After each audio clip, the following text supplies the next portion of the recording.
Hey, Snowflake, you are a piece of and a huge Learn to deal with an opinion that's different than yours. Instead of acting like a big with no so can't think for your self because you're nothing but a big Trigger warning. For every mayor like Wheeler, there was a governor like Cuomo.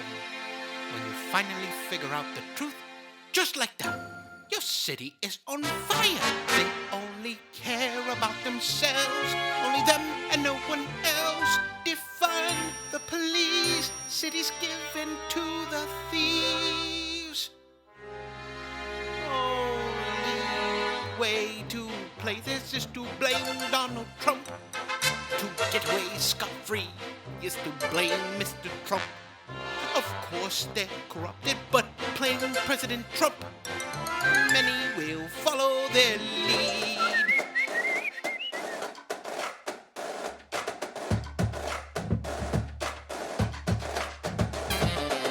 Out of place, we ain't caring about your feelings, yeah. Anytime, any place, you can feel it here. Steven, Daniel out of space, so we clear the air. Any topic and it's safe, so just be prepared. Don't assume, keep it straight, we might keep it fair. Fuck the news, fuck a page, we gon' keep it real. If you tune in, then you sick for real. Fuck a Bluetooth, we took the red pill. Every image in the video, talk about it. Different views on the subject, we must talk about it. At the end of the day, we just talking, homie. Only me in the room, but it's like a party. Introducing Steven Daniel, author, artist, all around great fucking guy. You ever get tired of other people, even in isolation? I'm not talking about the people you isolate with, because that shit gets old after a week.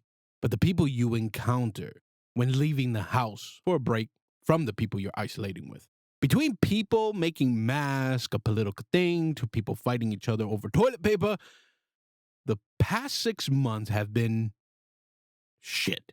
It's like if some nature gods or something are finally seeking their own fucking retribution for the way people have treated it for all of time.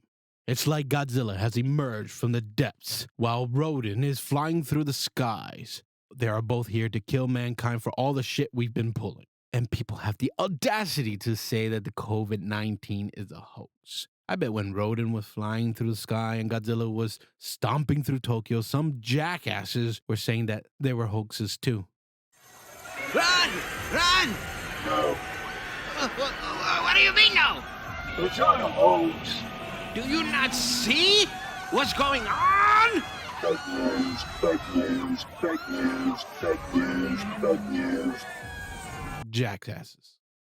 I was taking a walk the other day and this dude was looking all squirrely, like he was on some hard drugs or drank too much coffee. I don't know. We all know people like that or have ran into them occasionally. So I see this Karen-type bitch walk up to this guy and ask him to wear a mask. I don't understand why he wasn't wearing one, but he gets up in Lady Karen's face and he laughs on her. Not at her like a good douche. He laughs on her. Before this pandemic, this would have annoyed me a little bit, but now it's like a fucking biological weapon. That motherfucker used a biological weapon on a person. Unbelievable. I mean, come on, guys. Get it together. Even if you don't want to wear a mask, just try to be a decent human being. Anyways, hello, out of place friends. It is September, and I already had my pumpkin spice kick. Yes, I'm one of those pumpkin spice pricks, and I don't give a damn what you think. My favorite thing to have right now is the pumpkin cream cold brew at Starbucks. Perfect on the calorie counting front and super. Make sure, if you want to try it, you get that foam nice and thick. Trust me. So, people might call me crazy for saying this, but I feel like all of the chaos that we have seen so far in 2020 is going to be over real soon. Yep, just kidding. Those adult children still living with mommy, you know, the ones that had never got their asses whooped are still out there rioting and messing things up for everyone, and gender reveal parties literally setting states on fire now. Damn.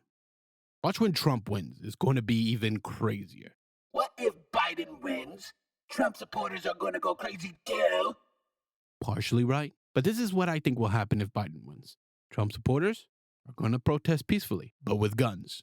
The left have their nut jobs with BLM and Antifa, but so do the right, like the Proud Boys and the alt-right racists. They will be there with their guns waiting for someone dumb enough to start shit. Then you will have the same idiots that burn down cities, that set off fireworks at officers' faces and throw crazy shit at officers too, that, the people that beat up and kill other people who were dumb enough to wear a MAGA hat around. Those people will start shit with the far-right radical idiots and people will die. I'm serious.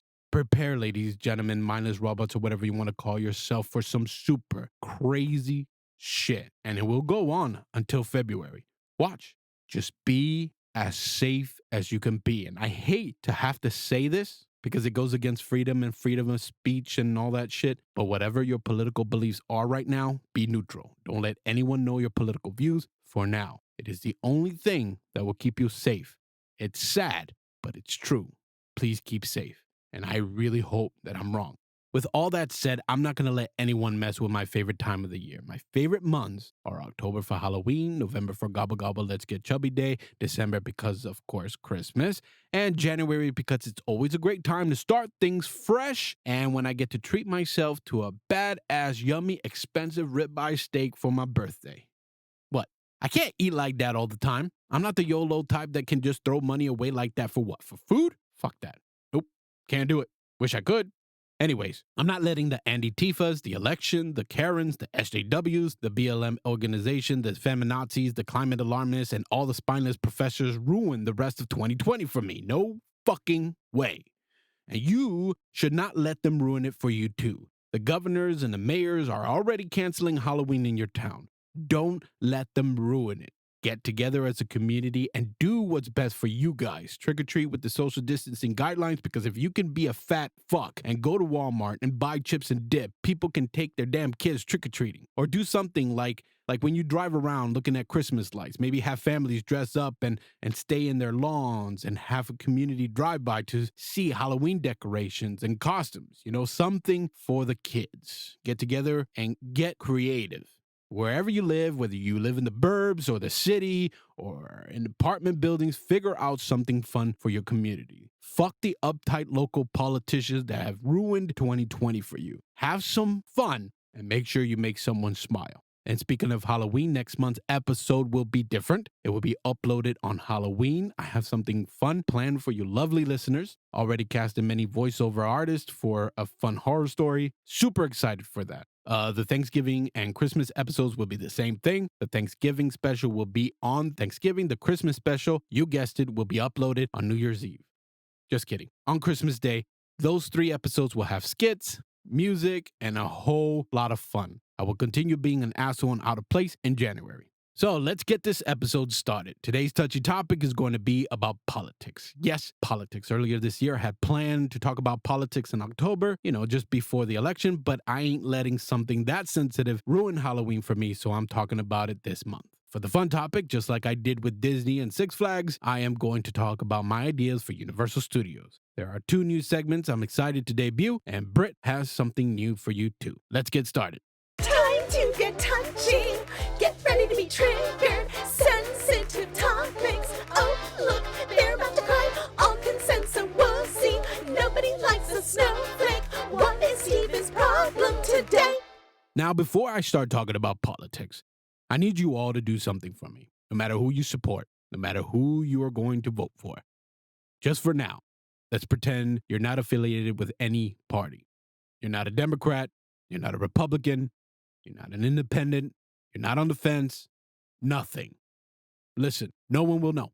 Whether you're listening to Out of Place while you're driving to work or driving around doing errands, or listening to this podcast while you're taking a walk or exercising, while you're working on a jigsaw puzzle, while you're cooking or baking, while you're doing chores around your home, listening to me while you're just browsing social media nonsense, or adding things in shopping carts that you're not going to buy, while you're gardening, while you're on vacation, while you're gaming, while you're staring off into space, while you're just sitting drinking your favorite wine, beer, cocktail, coffee, or tea, while you're playing with your pets, while you're knitting, crocheting, and woodworking, while you're cruising on the bike, while you're studying, which Out of Place is a poor choice for that. For what the fuck are you thinking? Or maybe you're just laying down. Whatever you're doing, it's just you and me.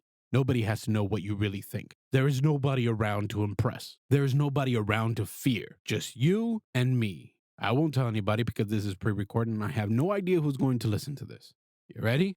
The reason why I'm doing this is because I will be triggering both sides. I just want to get you into a different mindset instead of going right to acting like a snowflake. When people force their ways onto others, that is when problems begin. The next thing I want to say before getting into it is that you are going to hear me talk about optics a lot during this segment. What do I mean? Even though you are told not to judge a book by its cover, we all still do. How a trailer looks, how the ebook cover looks, how your photo make you look on Instagram, how your car looks, how your makeup looks, how that shirt looks, also how things sound. We're going to go through this segment with that mentality so you can understand the opposition a little better. Why? Think about it like this. Think about the number 6. Imagine the number painted on the floor. One person can be on the left and say that it's the number 9. Opposite of that person is another person that says that the number is 6. Just because you are right does not mean the other side is wrong. You just haven't seen through the eyes of the other person in front of you. I hope to help you guys on both sides understand why people vote the way they vote and how we can learn to respect each other again, no matter if you disagree. I am one of those people who believes that you don't have to be loyal to anything, that you can agree with both sides like I do. I've met a Democrat who was pro-choice, against affirmative action, pro-gun control, in the middle with crime policies, does not like high taxes on the rich, like having an updated, strong military, more conservatives when it comes to the economy, and favors some regulations. And that is amazingly fine. To begin, let's start with my experience with politics. And this is when I'm going to start pissing people off, the conservatives and the liberals, with my ignorant past decisions. But remember, you're pretending to not be part of anything.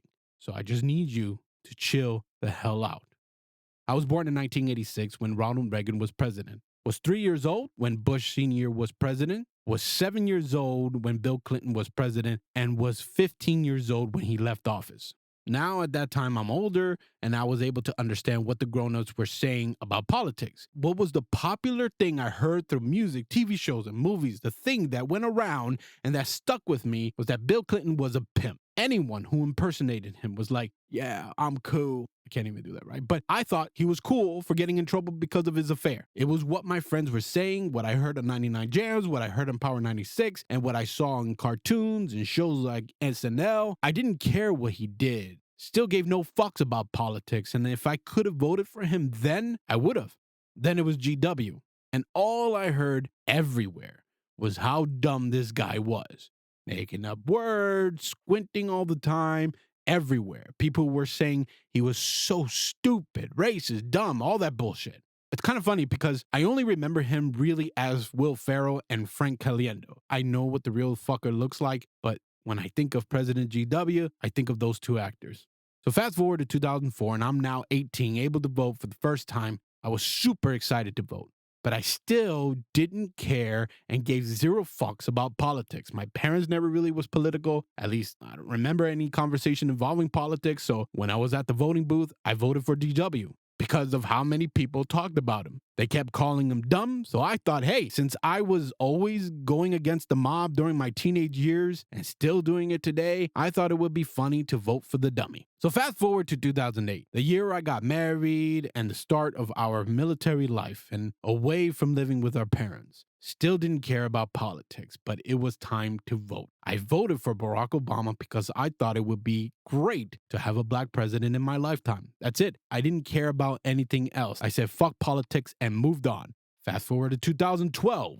Now I started to care a little bit more about politics. My wife being in the military and us living in a military bases, I started seeing the funding go way down.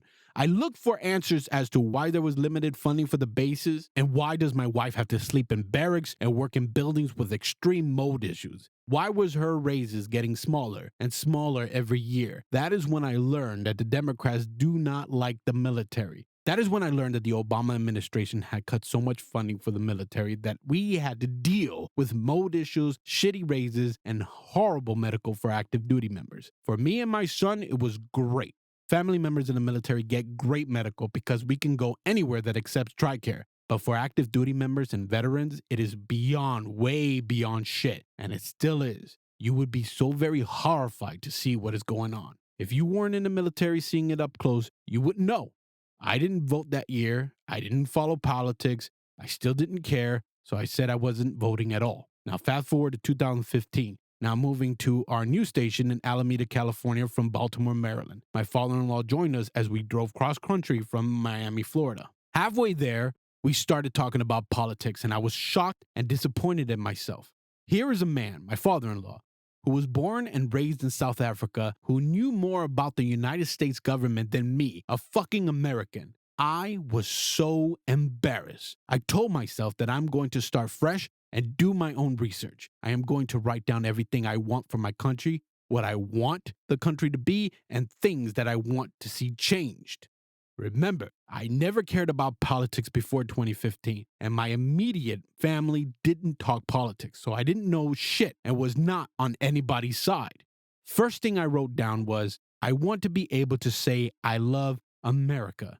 It felt like from my teenage years that it was kind of taboo to be proud to be American. I never understood that. Why was it bad to say the Pledge of Allegiance in school like I did before? I grew up watching sports and seeing people chant for their favorite team, people dressing up as their favorite characters from movies and chanting that their side is the best. But if I said I'm proud to be an American, people around me acted like little bitches. I did not know why. I mean, it felt good after 9/11 when people came together, but little after that, it was like, fuck you again. America sucks. I was always like, well, why the fuck are you here? The second thing I wrote down was education. I have seen it decline for years and kept hearing it getting worse. I had to start worrying because my oldest was going to start school in a couple of years. It was important to me. I couldn't afford to live in places that had 9s and 10 school ratings on Zillow. I wasn't able to go to certain colleges that I really wanted to go to because money sucked. I didn't have the money for that. I wanted someone that can make going to college more possible for me and my children. The next thing I wrote down was immigration. I knew that it was always an issue for people growing up, so I thought maybe I should understand what people meant. And I started thinking about people in my family, people I work with. My family and her immediate family, all doing it the right way and waiting in line and going through the proper channels. I have friends that couldn't go to the local government places in South Florida to become a citizen. They had to keep flying to DC back and forth. So I thought that anyone who wanted to come in should not cut the line, period. Then upon my research, people were talking about the wall. I said, sure. Why? Because I thought, well, people have fences, live in gated communities, have bars on windows, all for what? To keep the fuckheads out. So I said, sure, a wall. It felt like every president talked about the wall anyways, not just the Republicans. Check it out. We're going to have border security. It's going to be tight. It's going to be strong. We're going to let people into our country gladly, but they're going to come in legally. That includes for the farmers who need help and for others. But we are going to have powerful, strong border security. We'll certainly do some good. It will authorize some badly needed funding for better fences and better security along our borders, and that should help stem some of the tide of illegal immigration. America needs to secure our borders, and with your help, my administration is taking steps to do so. We're increasing worksite enforcement, deploying fences and advanced technologies to stop illegal crossings. We've effectively ended the policy of catch and release at the border. And by the end of this year, we will have doubled the number of Border Patrol agents. All Americans, not only in the states most heavily affected, but in every place in this country, are rightly disturbed by the large numbers of illegal aliens entering our country. The jobs they hold might otherwise be held by citizens or legal immigrants. The public service they use impose burdens on our taxpayers. The next thing I wrote down was infrastructure. I was tired of seeing travel videos and photos of places around the world that are more beautiful than here. Do we have some gorgeous places? Yes, but they are small when you look at America as a whole. I was born and raised in South Florida. I lived in Opelika and Hialeah, back and forth until middle school. Then we moved to Hollywood, Florida. All those places is still shit. Then my parents worked really hard to get us to move west from all that to Silver Lakes and Pembroke Pines and Miramar. It was way nicer, and that was when I started high school. Certain parts of South Florida are nice. Not saying that any of those places I mentioned are complete shit. Some places are nice, but in between, it feels like pure crowded shit. When I lived in Beaufort, Georgia and worked in Atlanta, same thing. Nice here and there, but shit in between. Our first base was Seattle in 2008, and driving cross country, I saw so much beauty as far as land and mountains go, but shit roads and shit towns. Seattle actually surprised me a little. From 2008 and 2009, it was nice. My wife was based in Seattle, and we lived in Bangor Navy Station in Silverdale. For those of you who live there and are like, why the fuck so far? It was our first station. We were newly married, first time in our place alone, and didn't realize or paid attention while we rode the fucking ferry from Seattle to Bainbridge. Didn't think about it until it was commute to work time. I was lucky. My work had me traveling on our side. I worked in Poulsbo, Silverdale, Oak Harbor, and Squim. All pretty, and I really didn't see a lot of shit places. I don't know if it's changed or not. I mean, except for Chaz or Chad or whatever. Anyways, from Seattle, we got stationed to go to Key West from there. Key West is also shit. You got some nice spots, but when you walk away from the tourist spots near the now Margaritaville Hotel, it's shit. But when you're drunk, you don't give a fuck.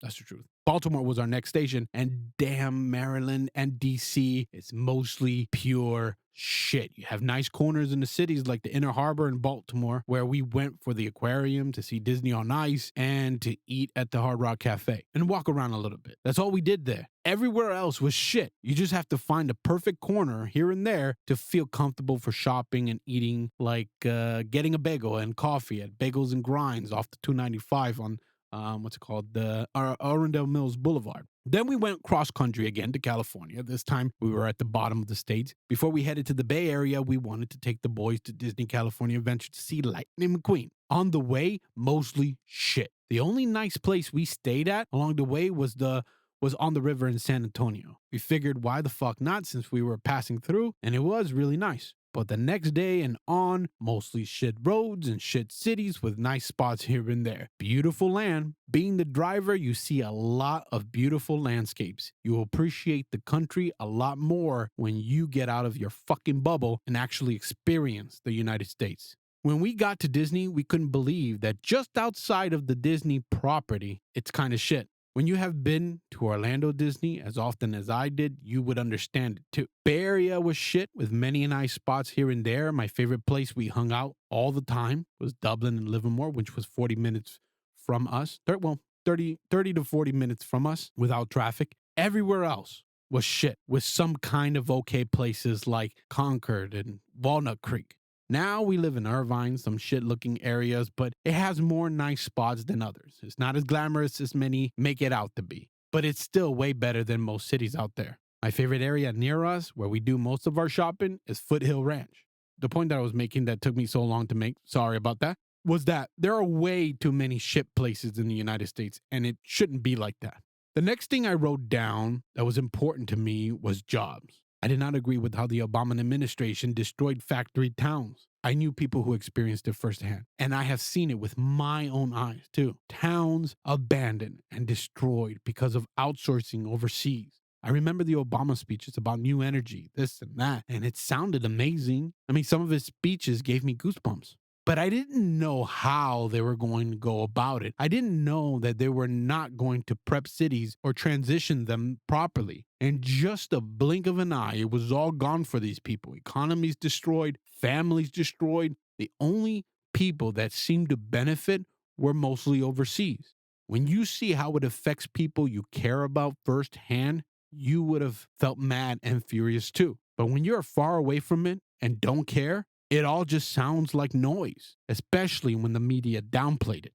The next thing I wrote down was obvious. Someone that would take care of us in the military. I wanted someone to fix the bases, cutters, and fix the medical for active duty members and veterans. That's it. The last thing I wrote down was showing the world that United States were not incompetent pussies. We were a joke, and still a damn joke. I remember watching Conan O'Brien, and he had a segment that said, "Why China is kicking our ass." I didn't understand why the world kept progressing and we were behind like fucking idiots. I remember seeing a documentary showing what the world would be like without the United States being what it is today. It showed how much money we give and who we protect. I was like, why the fuck do we give so much money to other countries that hate us and see us as a damn joke?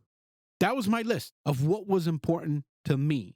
I didn't know the candidates, and I thought that this thing on paper was a good start. Remember, I didn't know shit about politics. I didn't know what Democrats believed in and what they did in the past. And it was the same thing for the Republicans. I didn't know what they did or have done. I didn't know shit. Blank slate. I wrote down the shit, what I wanted the politicians to talk about. Now it was time to pick a candidate. And I was excited. I started doing research. I was pumped.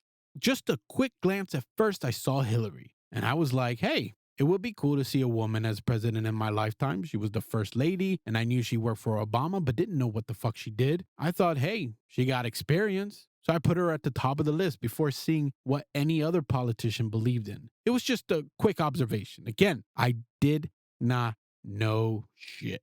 I started doing research into each politician running for president. My top 5 that appealed to me the most was this. 5th, Donald Trump.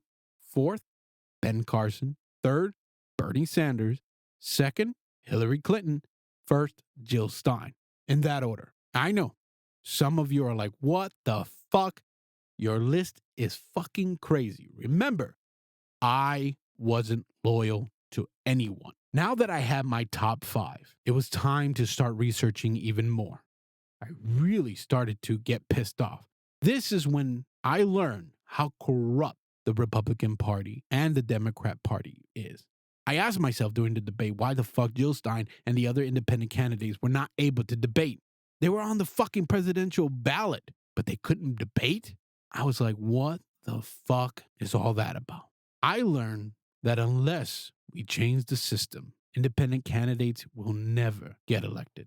So I had to remove my number 1 pick. I took Carson out because I felt like he was too soft-spoken. I like a lot of the things that he said. He was just too soft. Now I'm left with Hillary, Bernie, and Trump. So while I waited to see who was the nominee for each party, the final 2, one for each party, I decided to do research. I didn't want to look up all their achievements because they're going to shout that shit themselves in all their debates and rallies and shit. I wanted to research on all the negative things people were saying about them. And by the way, in all the other episodes and in the future, and I'm going to explain now, when I say I research, that means I read everything from everywhere, from people that are biased to their side to people who are not affiliated with anyone and just want to tell the facts. I listen to both sides. If you were to see who I follow, you would probably be shocked. I follow Democrats, independents, and Republicans. Everyone. Because I'm always interested in what the other side says. If I block you or unfollow you, it is because you either went too far left or too far right and support violence and anything that gets in the way of positive change, or you became a mindless robot and followed those types of people blindly. I still research that way, and I highly recommend you do too, because most of the time it is not fake news. Most of the time there is some truth to it. It is up to you to not fall for shit so quickly. It is too easy to get angry at a headline or a post from someone you follow. But if something angers you so much and so quick, always research the source. You will be able to brush off the bullshit from your side quickly. Trust me. Anyways, I started with Hillary. People were saying that she had people murdered left and right. I didn't care. It was all a theory, and there was no proof. So I didn't give a shit. People were yelling about her emails. I didn't care. People were yelling about Benghazi. I didn't care. People listed all corrupted things she was doing when working for Obama, but I'm sorry, I still didn't care. I felt like since I was not into politics before, I really should not have an opinion about the past because I didn't know shit. There was only one thing that got me to not like the Clintons. One thing. It started by seeing so many comments from Haitians all saying the same thing. Clintons are enemies of Haitians. I had to research to see what the fuck was all that about. The short version, and you can research on your own if you want to get into it a little bit more, is this. The Clintons took over things after the 2010 earthquake in Haiti that killed an estimate of 220,000 people, and the Clintons did a pretty poor job of it. At that time, Hillary was Secretary of State and Bill was UN Special Envoy to Haiti. This is when optics came into play. The Clinton Foundation was going to be donating a lot of money to rebuild, to help farmers lift themselves out of poverty, to install clean energy, and to support women through literacy training and job skills. It all sounded great. You could look up videos and media coverage of them talking about it. A lot of good puff pieces. But when the media went away and people went on with their lives, the money went to a manufacturing site. Money going to friends of the Clintons. This project caused several hundred farmers to be evicted from their land to make way for a 600-acre manufacturing site, which produces clothes for retailers such as for stores like Target.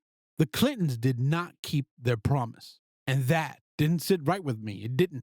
After this, I took her out of the list because people are saying, well, she's a woman. She's a woman. But I didn't want to vote for her because she had a pussy. I did that with Obama because of his skin color and, because I didn't care about politics at the time and other important things, and I regretted it. Now it was time to research the negative things on Trump. First thing people was saying and still saying today was that he is racist. I was confused at first because before 2016, this motherfucker was a Democrat. Nobody said shit about him. I saw him always standing next to many famous black people throughout his career. His name always in rap music. People wanted to be him. He even poured so much money into the Democrats, and no one said shit. It confused the hell out of me because when you don't care about politics, all this shit is noise. But I wanted to know what the fuck did he do to now be a racist? What did he say that caused people that liked him to turn on him so fast? This is before I found out that it has always been a Democrat tactic, but I didn't know this. I researched the first claim. He said, all Mexicans are rapists. I watched the unedited video, watched the entire speech, waiting for the moment. I made it to the end and I didn't hear it. I had to go back and watch it again. Then I found the part. When Mexico sends its people, they're not sending their best. They're not sending you. They're not sending you. They're sending people that have lots of problems, and they're bringing those problems with us. They're bringing drugs. They're bringing crime. They're rapists. And some, I assume, are good people. But I speak to border guards, and they tell us what we're getting. And it only makes common sense. It only makes common sense. They're sending us not the right people. It's coming from more than Mexico. It's coming from all over South. Now, that asshole did not say all Mexicans are rapists and criminals. I heard what he said. I read the transcripts. I couldn't believe how quick people took it out of context and still saying the same lie today. I know Hillary lost. I'm sorry. Remember, I was ignorant to the media bias tactics. Anyways, you have to be naive to think there are no illegal immigrants coming over the border. And if they do make it over, like he said, some are good, but like everywhere else, people fuck it up. There are many that commit horrible crimes, such as rape. There are human traffickers and smugglers. Like I said, you have to be naive and living in a special fucking white privilege bubble in the suburbs to think that nothing happens down there. Just like I didn't care about Hillary's emails, I didn't care about this, and I moved on. The next thing was his talk about immigration. But this always confuses me because you can check out every fucking president before that talked about this subject, and you could hear the rhetoric, and it's the same as Trump. Check it out. But today, our immigration system is broken, and everybody knows it. Families who enter our country the right way and play by the rules watch others flout the rules. Business owners who offer their workers good wages and benefits see the competition exploit undocumented immigrants by paying them far less.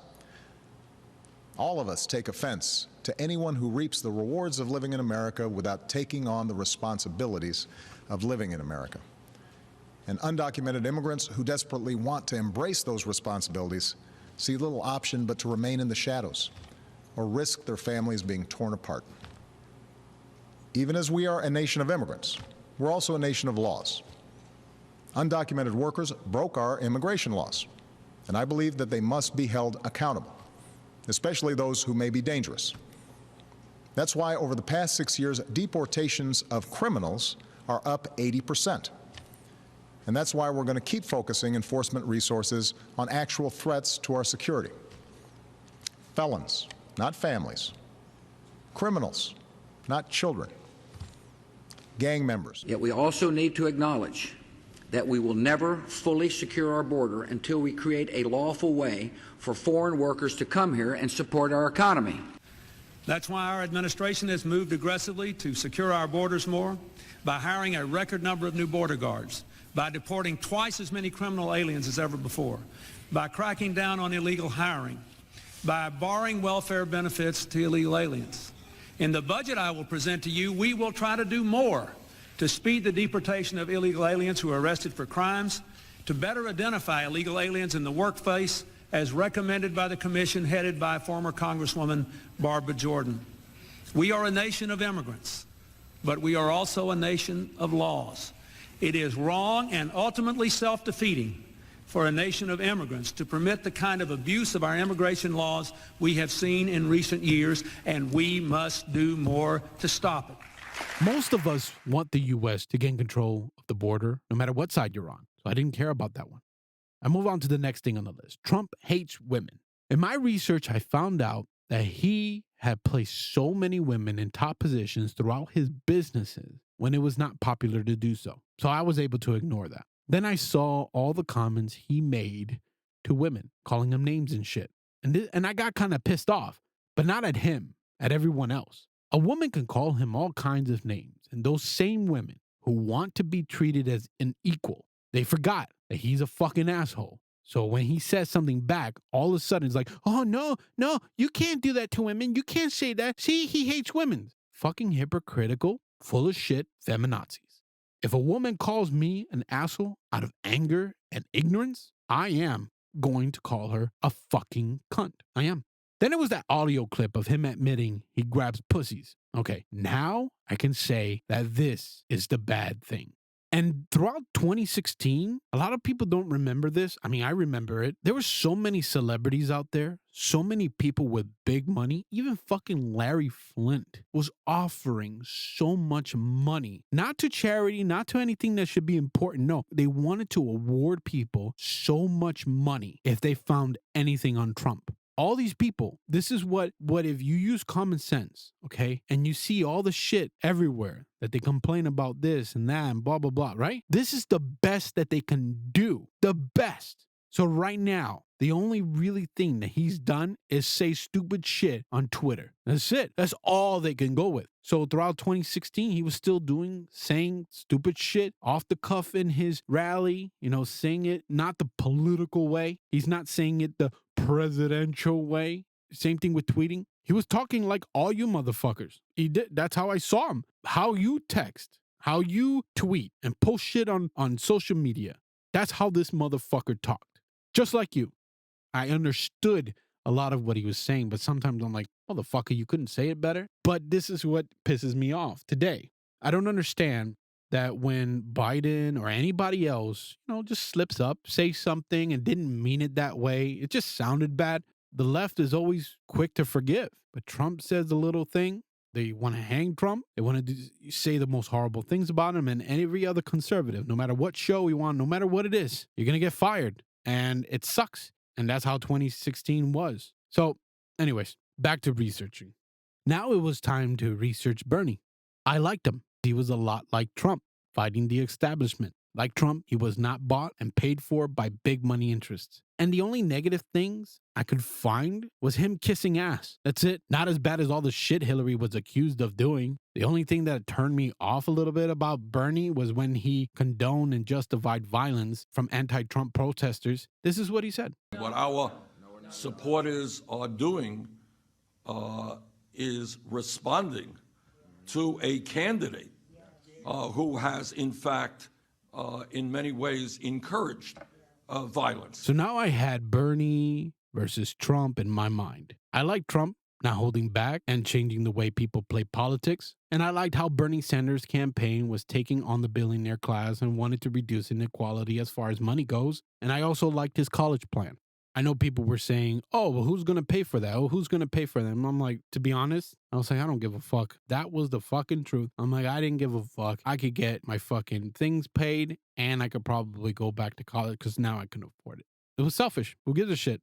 Fast forward to when Bernie got fucked over and Hillary became the Democratic candidate. Now we got Hillary versus Trump and boy, it was ugly. I liked that Hillary had experience and I liked that Trump was against being bought out. I thought that having a lobbyist controlling politicians is fucked up. I took on my list that I had forgotten about, and it looked like Trump was in line with my list more than Hillary. So I decided to support Trump. But I still wanted more time to think about it. As soon as I told people that I was leaning a little bit more toward Trump, people got real nasty. I was not loyal to any party. I like Bernie a little more than Trump, and I wasn't going to be liked. Well, I'm only dedicated to Democrats, so I'll support Hillary no matter what, because Bernie was no longer a potential candidate, so... No. I wasn't about to do that. People, mostly white people, were saying the most racist shit to me. People were threatening my life, my family's life. I have friends and family disowning me. It was bad. I couldn't believe it. I didn't even say I'm voting for the dude. I just told them that I was just thinking about it. And they got so nasty. I was pissed. I did not want to be bullied to support a certain candidate. I was ready for war. I got really defensive. Many liberals couldn't debate properly. They would say something that I was able to challenge. And when they couldn't back their shit up, names and threats. And I continued to get defensive, and I dedicated a lot of my free time to piss them all the fuck off. Remember, I was ignorant before 2015 with anything political. I wasn't loyal to anything. I was naive to think that I can just pick a politician like picking a sports team and move on. Every radio station I turned on, every show I turned to, every talk show host I used to love watching. And as I watched the award shows, as I watched interviews of all my favorite celebrities, they all made it seem like I am the bad guy. It was a horrible fucking feeling. I'm not racist. I'm not a white supremacist. I'm not privileged. I'm not homophobic. I'm not xenophobic. I wasn't anything that these fucking people said I was. And all this shit took me by surprise. I got depressed and pissed all at once. For the second half of 2016, I was furious with people. The moment that I learned that I had to stop fucking around with politics the way I was going about it, when I witnessed people vandalizing Trump supporters' cars and their homes, that is when I realized that the world was full of mindless robots and sheep. It was like the Matrix. Someone just woke me up, but what woke me up was people's ugliness. Now it's 2020, and there are many family and friends that still don't talk to me, still act like little bitches. I'm still not loyal to any party. I will still vote with logic and question everything. I will challenge conservatives if I have to. I will challenge liberals if I have to. And will continue to make fun of all people who are not independent thinkers. So here's what I want to do. I want you all to understand the opposition. I want you all to understand why people who you bitch about is voting for the other side. I want you conservatives to understand that just because of the idiots in BLM and the Antifa doesn't mean that all Biden supporters want that. There are many Biden supporters that are questioning their mayors and governors. There are many who want things to stop, but they just don't like Trump. I want you liberals to understand that all conservatives are not racist and all the other shit you keep calling them. Just take a moment and calm down. Just for today. I mean, I hope that I can change at least one person to start thinking differently. Just pretend that you're not voting for anyone and that you don't care at all. That you would be fine, that you're to the point that you could hug someone from the other side of the aisle. So first, let's start with Democrats. So I want you Republicans to listen up. The first group of voters that will vote Democrat are illegal immigrants. That is a no-brainer. I want you to think of the illegal immigrants that have the good qualities. You agree with me in the beginning and agree with Trump that some Mexicans that come over are good people. Just like Trump said, think about those good people. Think about the liberal policies that allowed them to get a fresh start in the States. I don't agree with how they got here, but take a moment to see how they work so very fucking hard and how hard they also pay their taxes just like you, sacrificing time with family and friends. The ones that make you really mad are the ones who don't work hard, that are criminals and take advantage of the system. I have worked and been friends with illegal immigrants. I have met some of the most hard-working individuals, and most of the time, these illegal immigrants are the ones slowly becoming U.S. citizens and are more conservative than you think. But Democrats are the only ones reaching out to them, the only ones helping them. They all hate the illegal immigrants that do heinous crimes against Americans. Most of the time, they will welcome you to their home. But when we all see Republicans, including the president, only highlighting the criminal acts of illegal immigrants, it just drives them more toward Democrats. Next are some of the homeless. I have seen liberal policies help family and friends with programs that help them get on their feet. Most cities that are Republicans spend resources to be rid of the homeless and not help them out like the Democrat cities do. So, of course, you got them voting for Democrats if they can vote. Next are the Black Americans. It all comes down to loyalty. It doesn't matter what the Democrats did to them back then. It doesn't matter what the Democrats have done for them now. It doesn't matter if you tell them that racism had a great resurgence under President Obama and former Attorney General Eric Holder. They are loyal and will stick with Democrats no matter what. They believe that Democrats are on their side. I grew up thinking that Republicans are for the rich and against minorities, and the Democrats are for the poor and for minorities. It was an ignorant thought. So when you have that mindset and you are too stubborn to think logically, nothing is going to change your mind. Racism is the one word that dominates the politics of the left, and it's the basis of the majority of today's conflicts between the left and right. Black Americans are not blind. They're not stupid. They are just loyal. That's it. The majority of the LGBTQ plus community will vote for Democrat. Why? Because of you damn traditional Christians. Y'all still, to this day, continue to condemn them because it was what you were taught. I'm a Christian, but I don't agree with you. Steven, you use vulgar language and so much profanity. You are not a Christian, and if you are, then you are a horrible Christian, because I remember you getting baptized earlier this year. I saw the photo on Instagram. First of all, there's only one person that can judge me, and that's God. And I want you to listen, Karen and Ken. I have a personal relationship with God. He knows me, and I think God is an asshole too. If you read the Bible, you would see it too. I actually think that he would laugh his ass off at out of place. I know I just pissed off many of you, but I don't give a shit. Stop calling them stupid and dumb for voting for a Democrat, because most of you have been driving them away for years. You can't expect them to run over to your side when you have people like the amazing Lucas. And I do like some of his videos and still going to keep watching him, but I don't like it when he calls them the alphabet community, or when talking about trans, he calls them ma'am. I don't agree with that. I have met and befriended so many people in the LGBTQ plus community, especially when living in Key West. Shout out to the Aqua Bar and Nightclub.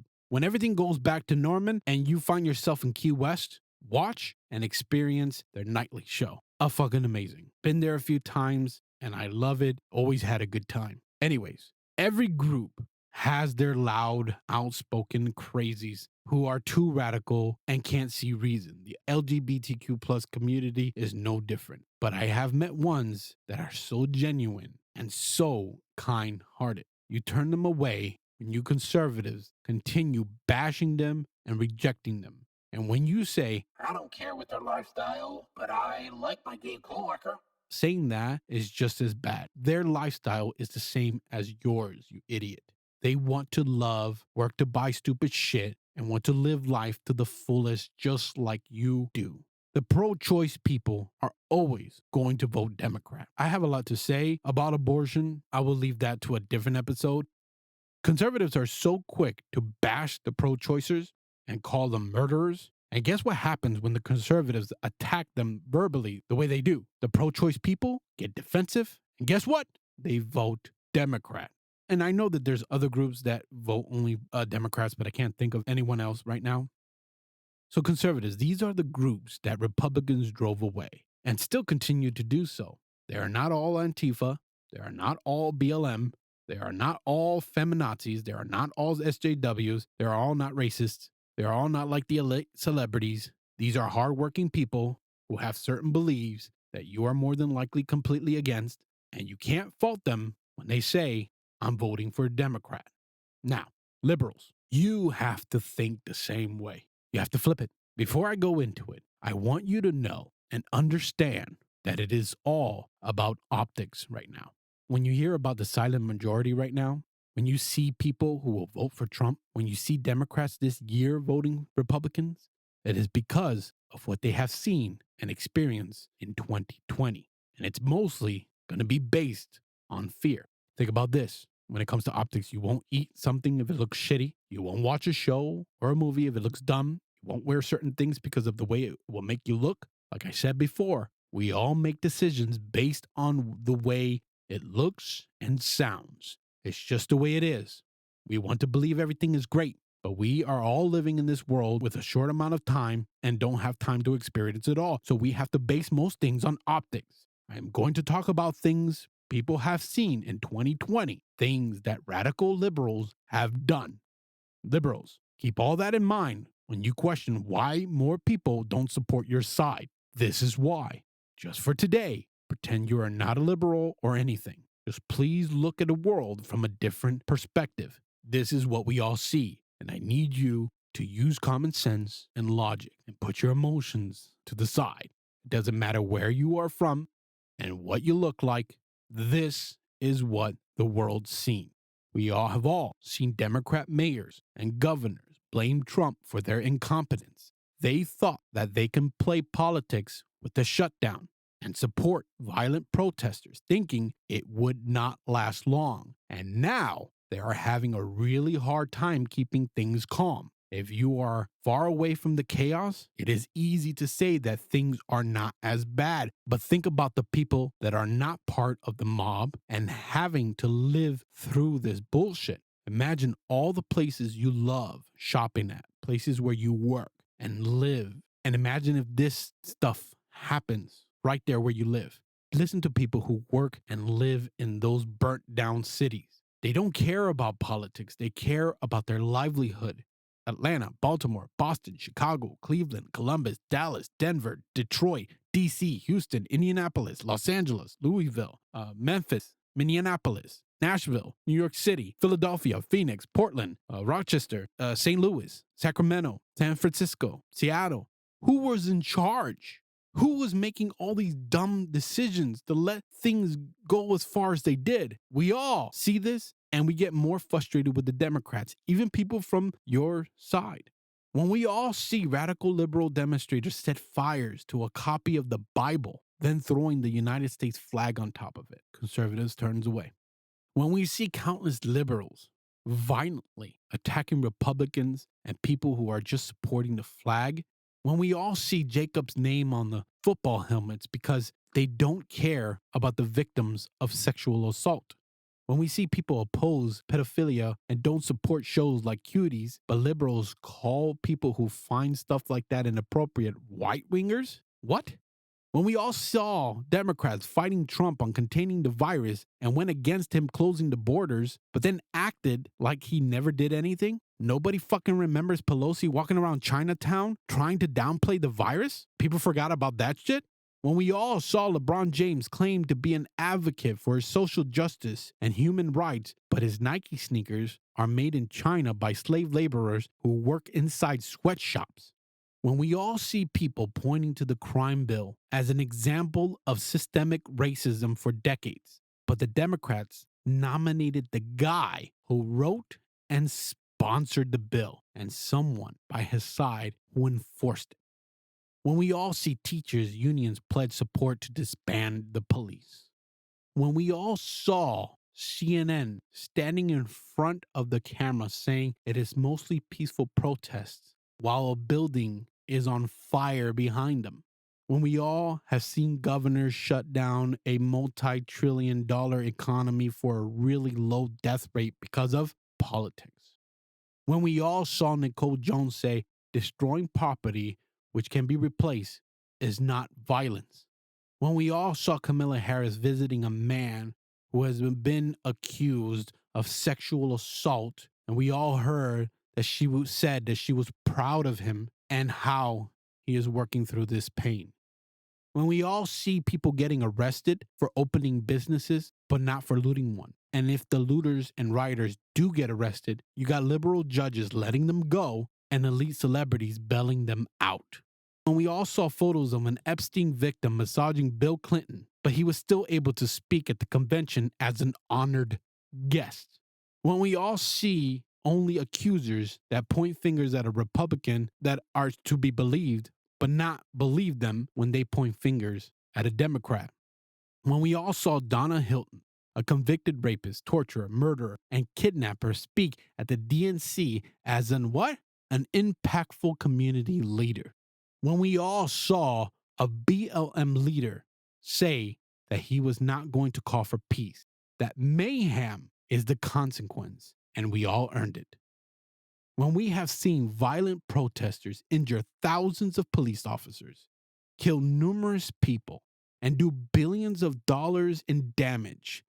When we all see liberals express their opinions freely and it is labeled free speech, but when we all see a conservative express their opinion freely, it is hate and intolerance.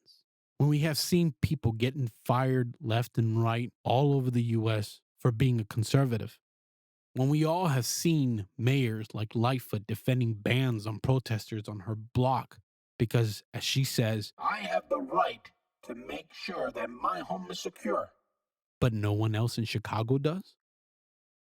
When we all have seen the entitled, ignorant assholes blocking traffic and stepping in front of cars while bashing the car's windows and climbing on top of them, and when the driver is trying to flee, they have the balls to yell, "We're children," and then the media act like these people are angels. When we all seen the same people who said Trump will destroy America, they're the same people burning American cities to the ground and blame Trump for letting it happen.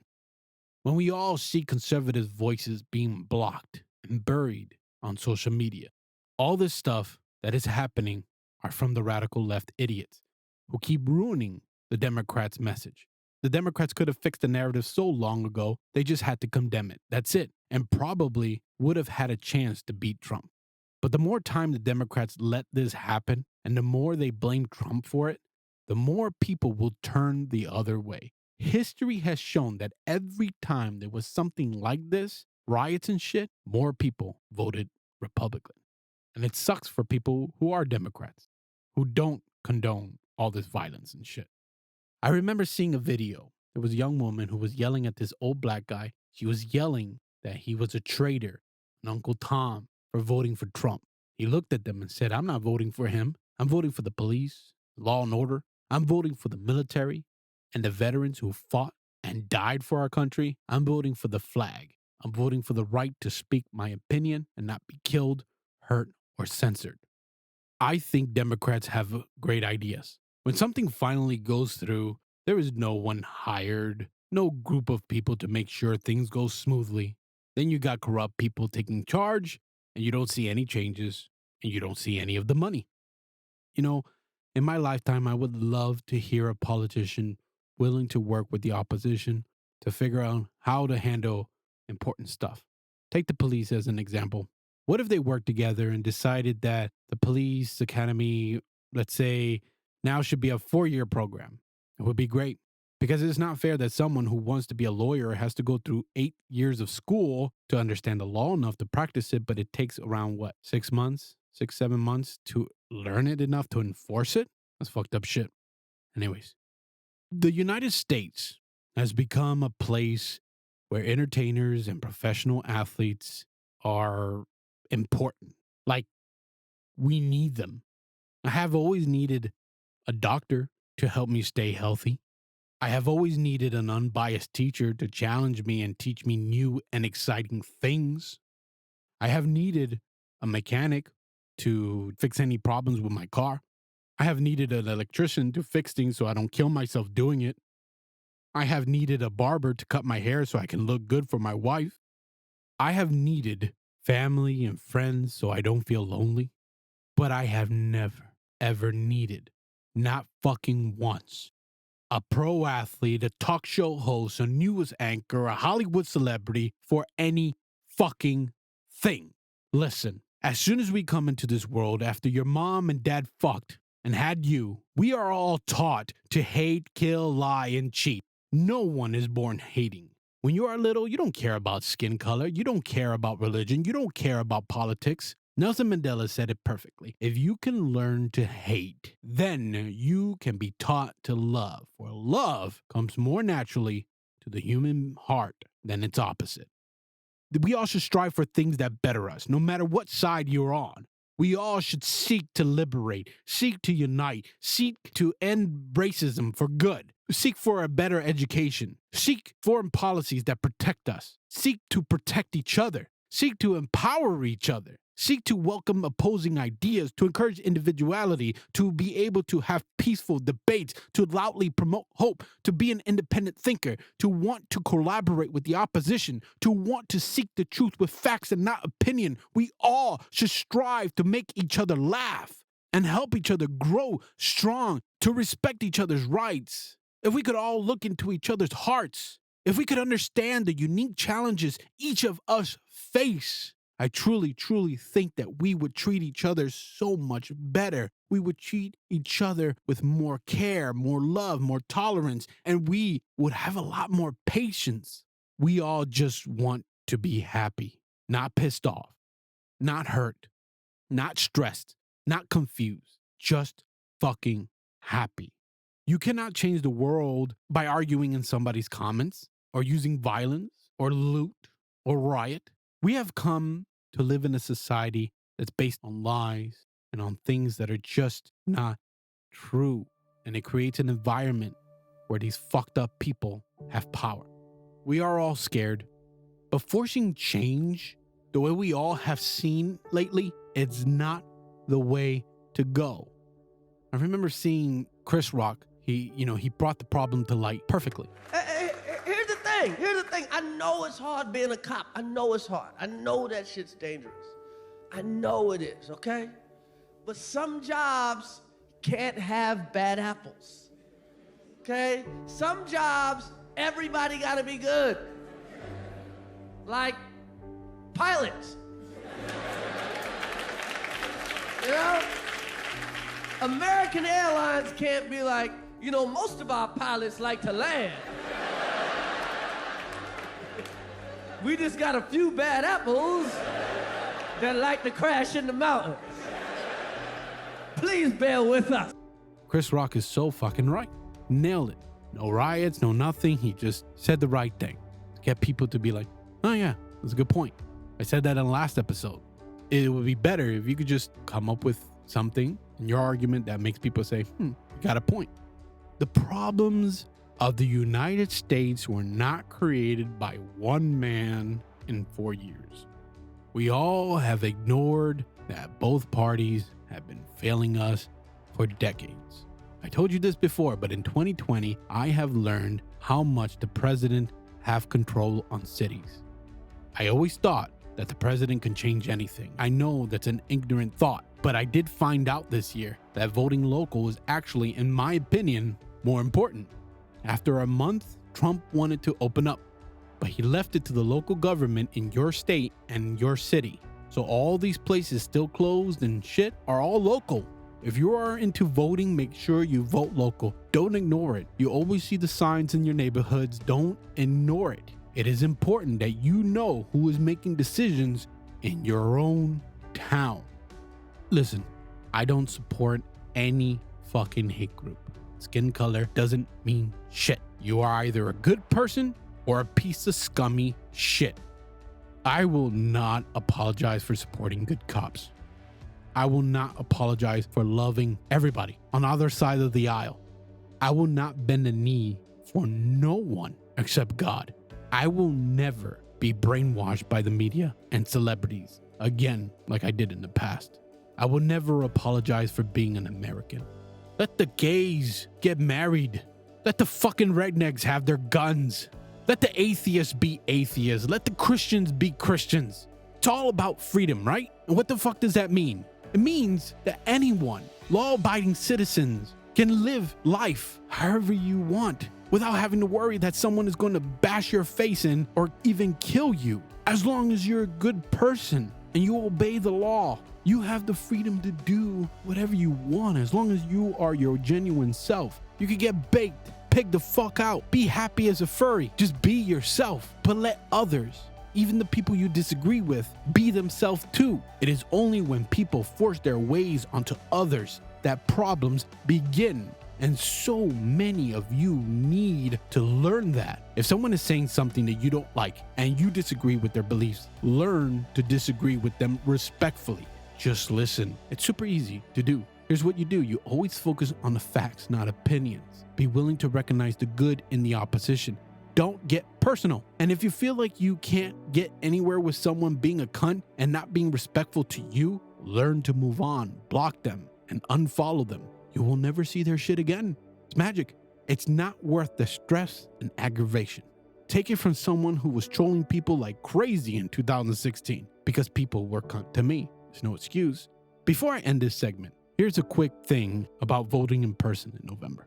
If you can go to Walmart, your supermarket, McDonald's, Starbucks, restaurants, outdoor gyms, Chick-fil-A, Disney, going to parties, going to the beach, rioting, protesting, you can sure as hell stand 6 feet apart and do the same thing at voting stations. If you can do all those things, you are able to vote in person. Just don't forget to wear a fucking mask.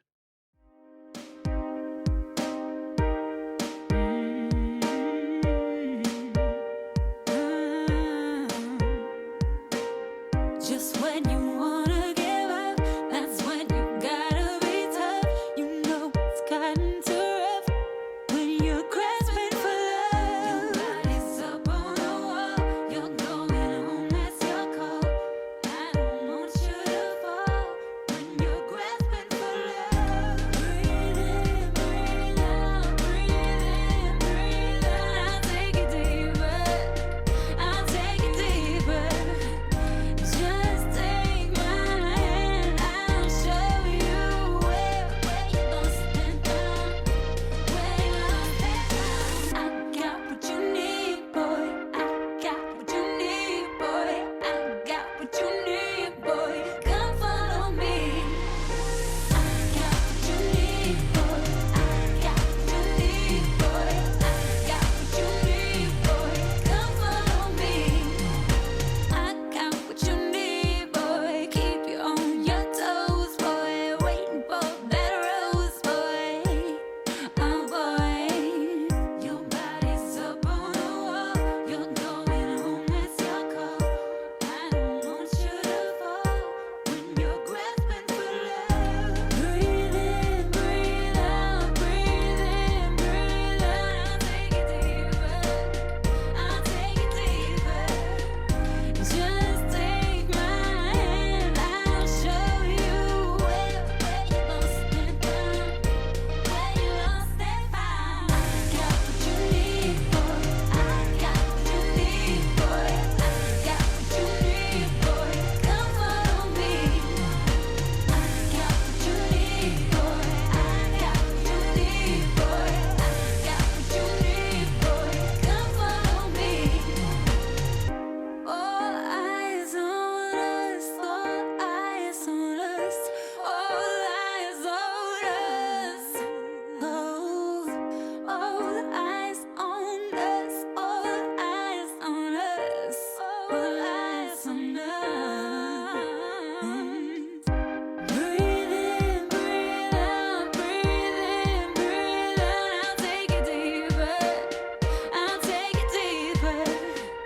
Just take my hand, I'll show you where you lost and found, where you lost and found. I got what you need, boy. I got what you need, boy. I got what you need, boy. Come follow me. I got what you need, boy. I got what you need, boy. I got what you need, boy. Come follow me. I got what you need, boy. I got what you need, boy. I got what you need, boy. Come follow me. I got what you need, boy. I got what you need, boy. I got what you need, boy. Come follow me. That was What You Need. If you want to check out more songs from Ariel and show her some lovin', the link is in the description.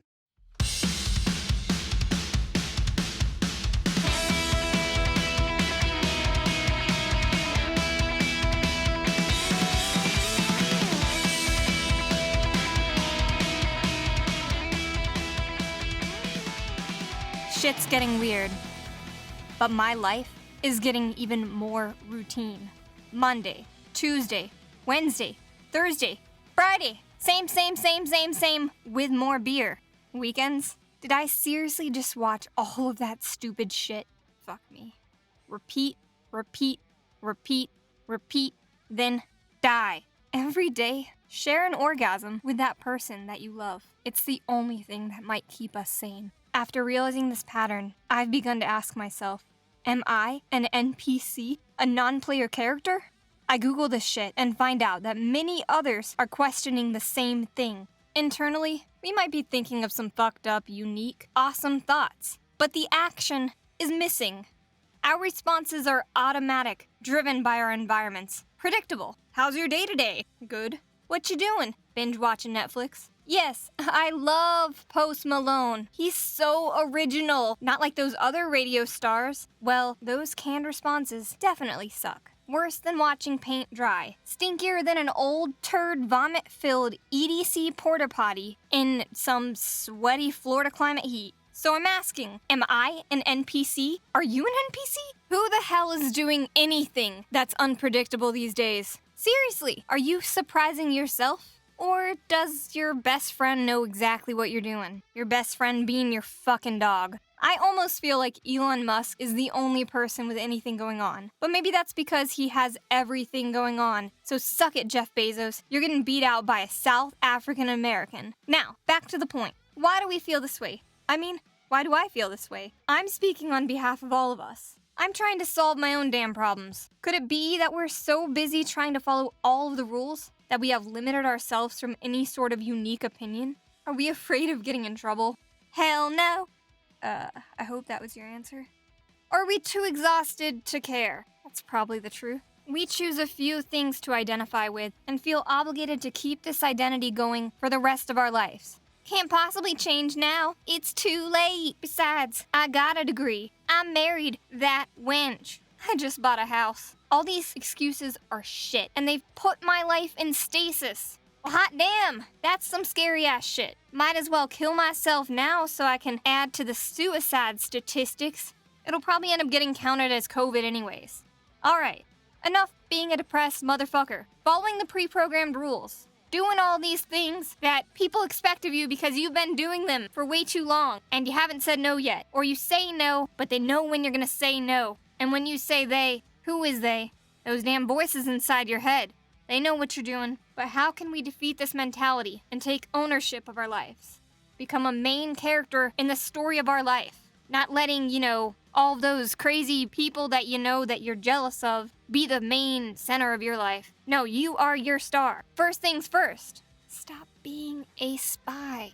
Quit creeping on people's lives that don't even know you exist and making their business yours. Unless you plan on assassinating them. There's really not any point in getting caught up in somebody else's bullshit and having it prevent you from doing your shit. That's gonna be hard for me. I've got too many ex-boyfriends to stalk and not enough time for even half of them. Plus, I gotta see what the president's been tweeting. How else am I gonna be prepared for the office dialogue and the Facebook arguments? Oh wait, I could just listen and hear what everyone else was talking about at the water cooler. It's not like I need to know anything because I'm gonna hear it right when I walk in the door and then it's gonna be forgotten and be something entirely different next week. And how about no current events for a week too?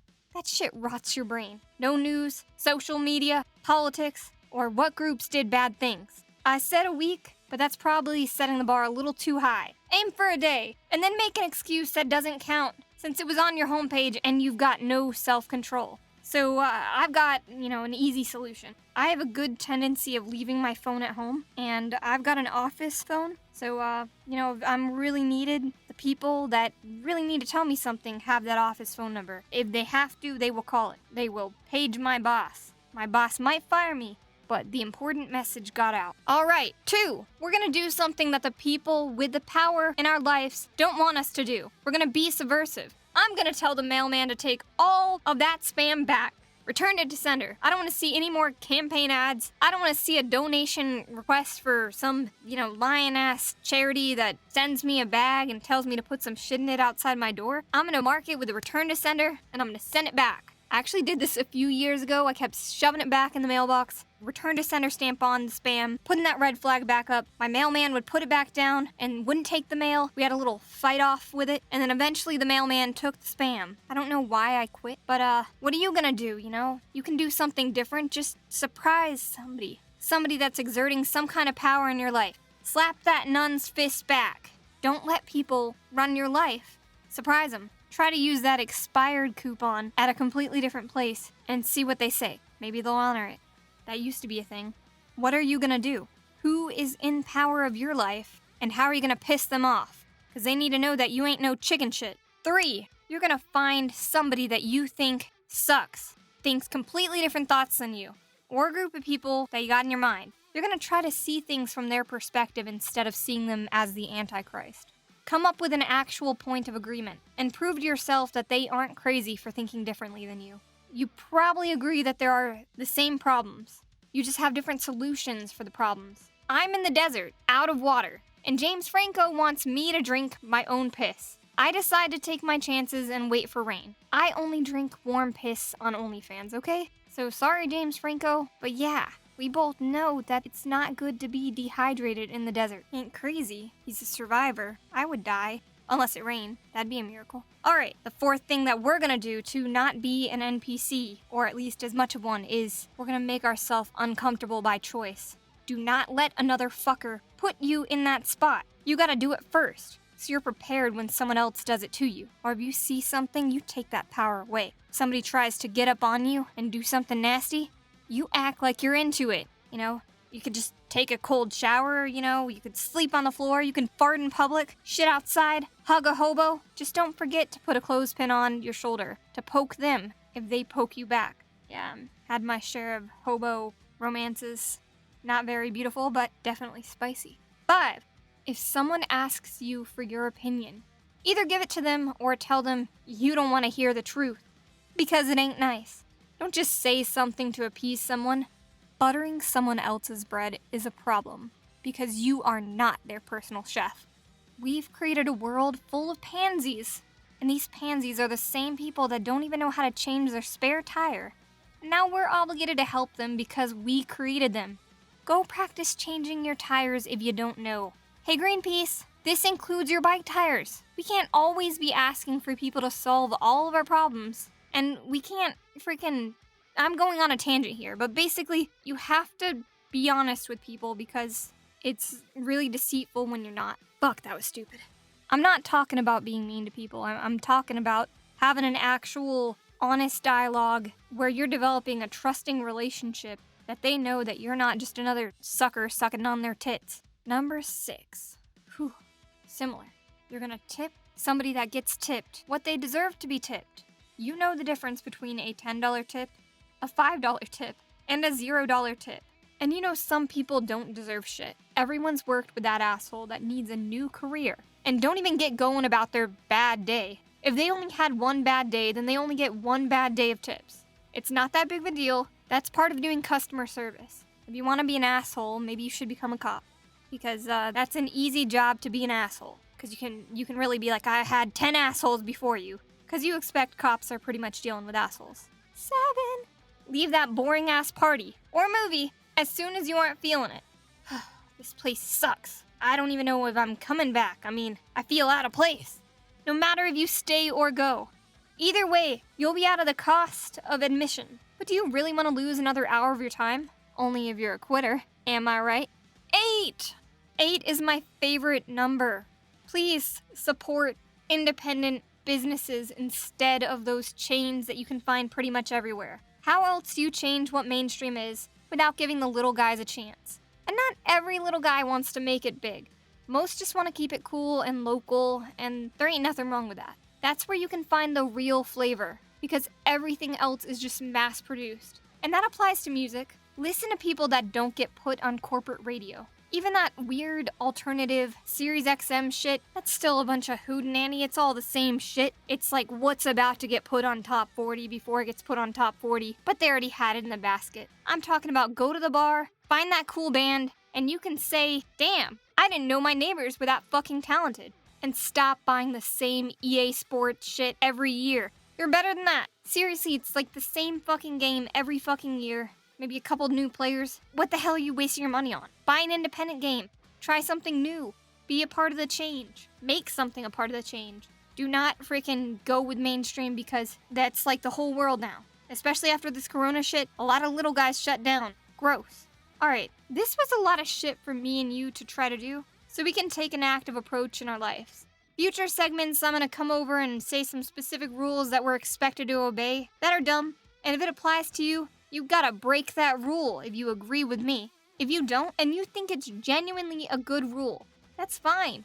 But don't be afraid to stir the pot, because only an NPC does exactly what they're told without asking, what the darn cockadoodle is the point of this? What the darn cockadoodle? What the darn cockadoodle? What the darn cockadoodle is this cock doing on my doodle?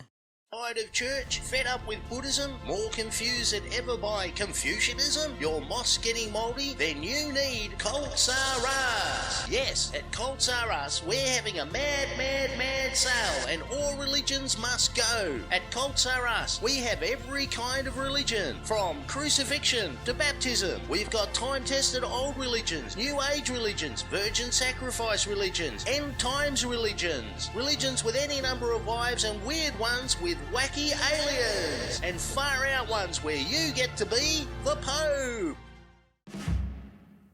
Don't be shy. You think about it all the time. You don't have a dirty mind. You just have a sexy imagination. Now, it's time for sex talk. Hello, you sexy sluts. This is Rachel. There are people out in this chaotic world who think it's impossible to experience an orgasm from oral sex. That oral sex is not worth the time and effort. I can tell you, it is more than possible to achieve an orgasm during oral sex. If it's done right, it can even be better than regular sex. What? How is this possible, Rachel? Don't worry, my sexy bitches, I will tell you what you need to know. I'm gonna give you a little advice on oral sex. Before I get to the fun part, you must understand that it is important to keep safe. Yes, there's probably no risk of pregnancy from oral sex, but there's a high risk of oral STIs. The STIs that can be transmitted through oral sex include gonorrhea, chlamydia, syphilis, HPV, and HIV. Know who you're going down on so you can easily ask if your partner has been tested. Okay. Oral sex is one of the most intimate and private acts a couple can enjoy. It may help couples feel more connected. It can lead to amazing orgasms. You will never feel closer to your partner than when their face is squished between your legs. It's a whole other level of intimacy. First, I want you to understand that genital areas come in all shapes and sizes. Don't spend time worrying about how yours compares to someone else, especially when watching porn. People also have a smell of some kind. Everyone is different. You can scrub and shave all you want, but you will have some natural odor down there. It's okay. Just make sure you're clean. How do you keep fresh? Avoid perfumes. It's not pleasant. All you have to do is shower, soap and water. And do not stick anything in your vagina. No soap, no wipes. Just like everyone has a different smell, everyone has a different taste. If taste worries you, often it can come down to what you ate. Avoid any smelly foods, onions, garlic. Fruits have the most positive impact on how we taste and smell. Citrus, pineapple, mango, papaya, blueberries, all great choices when you want to taste sweet. Here are tips for those eating out vaginas. Take your time. It's kind of like foreplay. Enjoy it. Often, we rarely get enough foreplay. Men just want to stick it in and forget about the rest. Then we are just lying there like, what the fuck? We have to lie and be nice when you ask. Hey, how was it? Oh, it was really good, babe. No, it wasn't good at all. Take your time and explore your partner's body, her whole body. It can be way better when you involve other parts of her body instead of just focusing on one area. Her thighs, her back, the back of her neck. Every beautiful part of her body. And if you want them to have a better experience, lick and kiss every body part except for her pussy. Stay away from it as long as possible. Starting slow will get her really worked up. Don't give it all you've got right away. Take your time. Trust me. Get comfortable when eating her out. It doesn't matter how good you think you're doing. We take longer to reach peak level of arousal. So get cozy and comfortable. The more comfortable you are, the better the experience will be for both of you. You will get to see your partner get turned on. You'll see if they're getting close to orgasm by how she's moving her body. Is she moaning? Is she thrusting into your mouth to meet your tongue? Is she wet? Is she grabbing your head and yelling, "Please don't stop"? When you pay attention, you're going to make your partner very happy. Communication is key. It will help you know and understand what your partner enjoys. Oral sex can be as fun for the giver as it is for the receiver. Ask questions. It'll make sex the best it can be. Ask your partner what turns them on. It'll be very helpful. And don't be afraid to ask if something feels good while you're doing it. It's okay if it doesn't end in orgasm. Orgasm shouldn't be the end goal during sex. Just focus and make sure your partner is enjoying themselves. When it sounds like she's really enjoying it, keep doing what you're doing. Be consistent. Don't go faster. Don't go slower. She enjoys it right now. Try using your finger. Ask her first, but sometimes gentle thrusting, maybe play around with her ass. But of course, ask first. When that comes with face sitting, it sounds exotic and amazing, but some women are pretty self-conscious. So just make sure you talk to her first. Okay, so those of you receiving blowjobs, there's a few things you may want to consider asking before you're directly in the act. You want to make sure you enjoy it, that your partner enjoys it. Ask before you push their head down. They may find that rude. Ask before you thrust into their mouth. Some people love face fucking, but some people don't.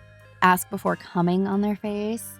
Some people are into it, some people aren't. Maybe they don't want to swallow. Ask if they want a warning before you come. Ask if they want to swallow or spit. All of these things are preference. All of these things can be even different relationship to relationship. It may feel good with one person and not with another. So just make sure you're open to the conversation and make sure you're validating how they feel. And from all of us who lick your balls, please wash them. Here are some tips for those giving blowjobs. Make a little eye contact. The confidence, you're in control. Have them watch. You definitely want to tease a little. Blow, lick, rub. Get them super worked up before you pull it in your mouth. Make them beg and go slow. You want them to take time when eating you out, so take time with a blowjob. Feel it. Be aroused by it. Make noises. Moan. The vibrations will feel incredible. Another consideration, ask if they want you to play with their balls. Ask if they want you to play with their ass. Don't just assume. It makes an ass out of you and me. And I like it in the butt. Okay, just like you, he might be into things that are different than your last partner. Everyone's different. Make sure you're communicating. Here are some fun positions if you are new to oral. I recommend using a blindfold, music, anything that increases sensation. You can lay on your back, get on all fours, dangle your pussy over his face, sit directly on his face. Oh, that's another question for before in the act. Many men, when having someone sit on their face, like if it's a little harder to breathe. Again, conversations for before you're doing it. If laying on your back, tilt your pelvis up. Put a pillow, stick your legs up over his shoulders. The added sensation is incredible. Stand up. Try it. You can also, 69, then you're both happy at the same time. Lots of moaning, lots of groaning, and it feels really good. And probably the most important thing that I will ever, ever, ever tell you is do not fake it. Please. You are worth so much more than faking it. Your partner is worth so much more than you lying. If you fake it, I will know, and I will be sad. And don't make me sad. Make sure you're open with one another about oral sex so you can both be on the same page. Have a comfortable discussion before going down. Talk about what you both like, what you don't like, any fantasies, anything you want to try. That way, when you're in the heat of the moment, you know the rules. Whichever positions you choose and whatever technique you use, have fun with it. Exploring is half the fun. All right, horny people, thanks for listening. This is Rachel. You can find me at rachelreagan.com, and I will talk to you next month. The next song we're going to listen to is Outside of Omaha by Songs from the Road.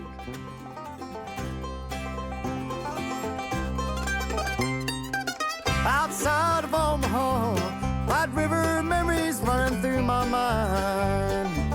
I see it plain as day, your smiling face in a simpler time. Love didn't cost a thing, time was free and talk was cheap. But we were younger then, high on promises we couldn't keep. The wheels are turning in my head, faster than those worn-out treads are rolling. The signs keep pointing back to you, through skies of blue and gold and wheat fields blowing. There's no way of knowing you still care at all. Outside of Omaha,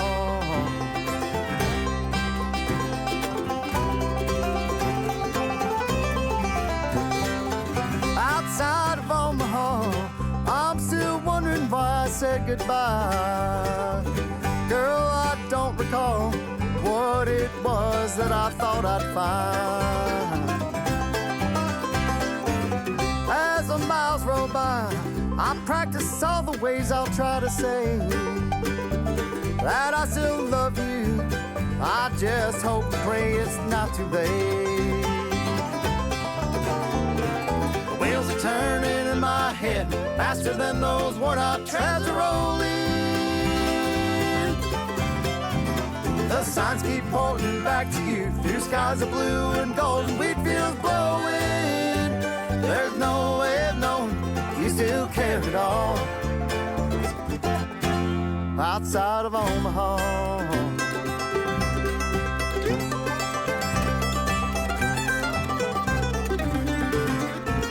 I left a message saying I'll be coming by. If you want to see me, leave the porch light all night.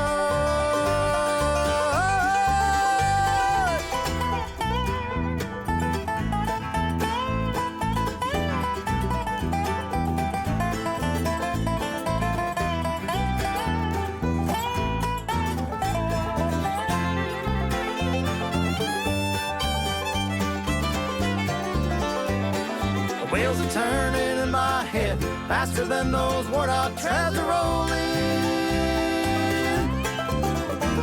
The signs keep pointing back to you, through skies of blue and gold and wheat fields blowing. There's no way of knowing you still care at all. Outside of Omaha,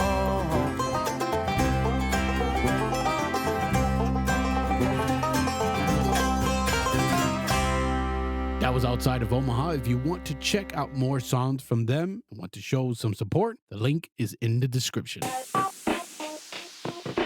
Welcome to Noodle's Nonsense. I'm Noodle, and I'm just going to be ranting about random things every segment. I figured since this is my first one, I'd introduce you to me and what I'm all about. So, first of all, I'm a heteromantic ace, which means I like guys and nothing physical or reasons. Please call me she and her. I really love voice acting. It's really fun. I'm currently making my own show. Y'all don't care about me. Oh, also, I don't like anything sweet. Makes me so sick. I just can't handle it. I'm really excited to be on here. And today, I'm going to be ranting about why the fuck there's Halloween shit in my store already. I work at a grocery store, and I just spent the whole day unloading 3 pallets of Halloween candy. You motherfuckers aren't going to be buying it until next month. If you guys are buying it right now, it's because you're eating the whole damn bag yourself, okay? September is my birthday month. You don't need... It's not spooky month yet. No one's going to be buying any Halloween stuff right now. Then again, I'm one of those people that's excited for Christmas in July, so I can't judge too harshly. Let's get some things out of the way before accusations occur, because I don't have much of a filter. I'm not a homophobe. I'm not racist. But I semi-dislike feminists. I think they're a poor representation of other women, and they should keep their opinions to their damn selves. I like men, thank you. They're cool. This is literally just going to be me rambling my thoughts into a microphone, and y'all are going to sit down and enjoy and listen do this out of place segment in this out of place podcast. Topic today: why DC is way better than Marvel. My first point being story. We keep stories consistent over in DC. Like, even when they do spin-offs of different characters or their stories, we make sure it takes place in an alternate universe. Y'all over in Marvel, like, I don't even know anymore. Who is Spider-Man, really? Is he the first movie Spider-Man? Is he the most recent Spider-Man? Spider-Man was 30 years old in the actual original comics. Second of all, character design. Sorry, but Aquaman is hot, and you can't change my mind. And all of them are hotter than Marvel characters. And everyone talks about how it's like DC's all the dark and brooding, horrible superheroes. And I'm over here to say, yes, except all of them have a principle of not killing any of the bad guys. And you people over in Marvel, they're like the happy, like fucking meme superheroes over there. And they kill like 6,000 people every frame. So quit saying that shit to me. Oh dear, I have ranted already for quite a bit. None of this fits together. This is all just my random thoughts. There's no theme. You thought there would be theme and consistency? Well, you were wrong. Cause I don't know much about too many topics. I'm semi-autistic. Can we all appreciate Raven's legs from Teen Titans? Just from a non-gay standpoint, she has fine legs. I'm entirely off whatever the hell my original topic was. I hope you enjoyed this non-introduction to the podcast and my ranting about weird-ass random stuff. Next time I'm probably gonna say something about crayons or some shit. I don't know. I don't have a plan. I'm just talking into this and you are listening. So yeah, this is Noodle's Nonsense. I hope you like it. If you don't, I don't care. Go home. Today's podcast is brought to you in part by Dick's Rooster Hot Sauce, the cock that comes to you. Brendan, put the knife down, Brendan. Put the knife down. Hi, guys. Yeah, this is Gregory over here. I'm Brendan's father, hunter, activist, politician. But yeah, I thought it would be a good idea to teach my son how to use a knife. Self-defense, hunting, politicianing. He's not listening to me anymore. I mean, he's 3 years old. He should know better. Brendan, put the knife down. Hey, don't you look at me like that, mister. SpaghettiOs does not require knife assistance, sir. Put the knife down. Don't you Chuck Norris me. I see you, Chuck Norris. I will Steven Seagal your ass all the way to boarding school, sir. Wow. Should have just taught him how to use a gun.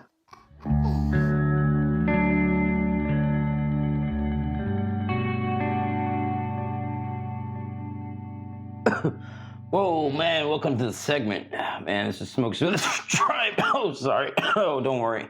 Oh, it's not COVID. It's chronic. Oh, my God. Thank God. Bless California. Ooh. Oh, I'm sorry. I took a big hit. I did not expect. Whoa. All right, let's get back to the show. All right, welcome, guys. This is my first show ever made. I'm Smokes with the Tribe. Oh, my God. This shit hit me hard. It's basically just, my testimony of how I just kind of got tired of Florida, got tired of where I was, tired of who my, quote-unquote friends were, had an opportunity to come here to the beautiful California and, to visit my sister, holiday, yada, yada, yada. Long story short, on the way back to Florida on, at LAX, I ripped my ticket in half. Back to Florida, I ripped it in half, and my dad looked at me and he's like, okay, you know what you're doing, and I was like, yeah, said bye to them, and I was in LAX for 4 days. That was fun. I felt like Tom Cruise in fucking Terminal, I was like, all right, I'm here, chilling, changing terminals, and finally I got fed up with it, and I walked to the LAX police department, and I was like, yo, I need a house, please. You got a house? You got a house in here? And then I remember his name was Officer Sean. I'm not gonna disclose his last name, but awesome dude. And he was like, yeah, man. He said, go wait at Terminal 5 for like 2 hours. So I did that, and yeah, he picked me up with two of his buddies, and I was in a cruiser, back of a cruiser, innocent for the first, Okay, yeah, anyway. And almost an hour later, he brought me to a shelter here. by Wilshire and Federal. I'm going to tell you because, shout out for the government's help on that. They turned an armory into a homeless shelter, and I thought that was pretty cool, and blessed me for a few nights there. After that, I was, on the street, because you can't just stay there all day. They kick you out in the morning. I went out, and I didn't know anybody. Nobody, man. I had, I had God in my heart, and I had, the people I knew on my phone. I had their phone numbers. So I eventually met Gilligan, and he taught me how to, fly a sign. So my first sign was horrible. It was just like, money, please, whatever. I'm sitting in traffic, I'm just holding my sign up. And then I finally, I Googled it. All right, came with a sign, and it said, ex-wife had better lawyer. I had got my backpack next to me, my sleeping bag, whatever, all that stuff, and it worked. It worked magic. Yeah, it was great. Like, man, I'll never go hungry as long as I have a Sharpie. You know what I'm saying?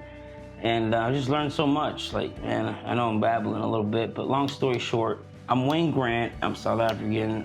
I came to Florida. Long story. But hopefully we can get to that sometime. And what I'm doing, I came to California because I'm going to pursue my dream of being an entertainer. I don't know if I want to make movies yet. I know I'm going to definitely I'm going to start streaming soon whenever I get my place, which is, should be very soon. But I'm just going to keep doing the podcast, just keep being myself. And, hopefully you guys can reach out.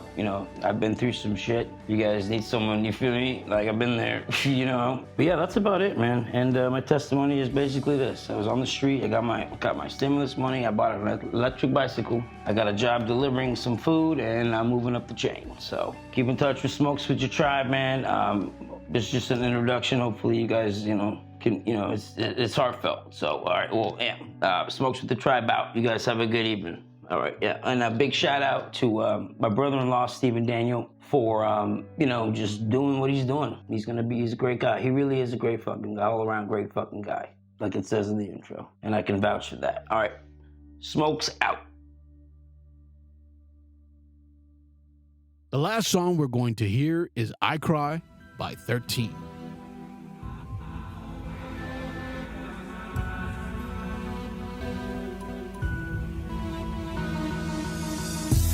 Opened up my eyes, when I see the truth I cry, I'm singing to myself, I don't wanna stay in this.